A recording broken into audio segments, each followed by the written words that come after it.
আসসালামু আলাইকুম। আজ আমি সার্ভেইং ওয়ানের ষষ্ঠ অধ্যায় শিকল জরিপের ভুলভ্রান্তির কিছু গুরুত্বপূর্ণ সূত্র নিয়ে আসতেছি। সূত্রগুলো হলো ডি ডিভাইডেড ডি বার সমান সমান এল বার ডিভাইডেড এল। আর দ্বিতীয় সূত্রটি হচ্ছে আমাদের এ ডিভাইডেড এ বার সমান সমান সমান সমান L bar divided L whole square.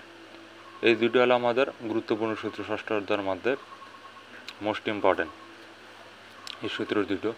এখানে এল বলতে এখানে কি প্রকৃতির দৈর্ঘ্য বোঝাইছে, আর এল বার বোঝাইতে পারছে পরিমাপকালের শিকল, আর ডি হইতেছে রেখার প্রকৃত দৈর্ঘ্য, আর ডি বার হইতেছে রেখার পরিমাপকৃত দৈর্ঘ্য, আর এ হচ্ছে প্রকৃত ক্ষেত্রফল, আর এ বার হইতেছে পরিমাপকৃত ক্ষেত্রফল। অতএব এই দুটো সূত্র হলো ষষ্ঠ অধ্যায়ের জন্য মোস্ট ইম্পর্টেন্ট। এই সূত্র দুটো জানলে শিকল জরিপের যত ম্যাথ আছে আমরা একদম ইজিলিভাবে সলভ করতে পারবো। আশা করি আজকে এই পর্যন্ত, ইনশাল্লাহ। আমাদের তৃতীয় সূত্রটা হলো তাপমাত্রার জন্য সংশোধনীয় সূত্র সিটি সমান সমান alpha first bracket T M minus T zero into L. এখানে টিতে আমাদের বোঝাইতেছে তাপমাত্রার জন্য সংশোধনীয় মিটারে, আর আলফার মান আমাদের বুঝাইতেছে এখানে তাপমাত্রা প্রসারণক্য, আর টিএম মানে আমাদের বোঝাইছে আমরা পরিমাপ গ্রহণকালীন সময় গড় তাপমাত্রা, আর টি জিরো যে তাপমাত্রা মিটারের দৈর্ঘ্য আদর্শিত করা হয়েছে, আর এল হচ্ছে পরিমাপকৃত দৈর্ঘ্য। চতুর্থ সূত্র হচ্ছে টানের জন্য সংশোধনীয় সিপি সমান সমান P M minus P zero divided A into A এল।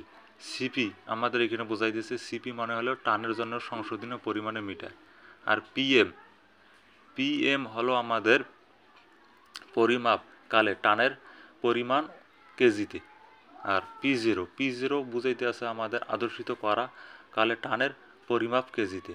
এল হচ্ছে পরিমাপকৃত এলের দৈর্ঘ্য, এ হইতেছে আমাদের প্রস্থচ্ছেদের ক্ষেত্রফল, ই হচ্ছে স্থিতিস্থাপক গুণাঙ্ক।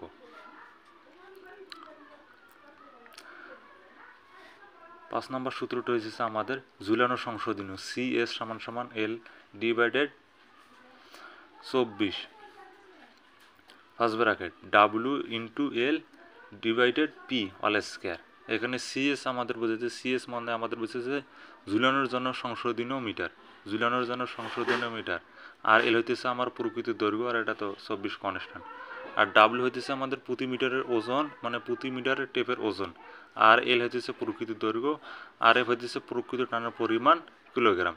এটা হলো মূলত আমাদের ষষ্ঠ অধ্যায়ের গড়া পাঁচটা সূত্র। এই পাঁচটা সূত্র আমাদের মোস্ট ইম্পর্টেন্ট। এই পাঁচটা সূত্র আমরা যদি জানি অবশ্যই আমরা সব ম্যাথ সমাধান করতে পারবো ষষ্ঠ অধ্যায়ের জন্য, ইনশাল্লাহ।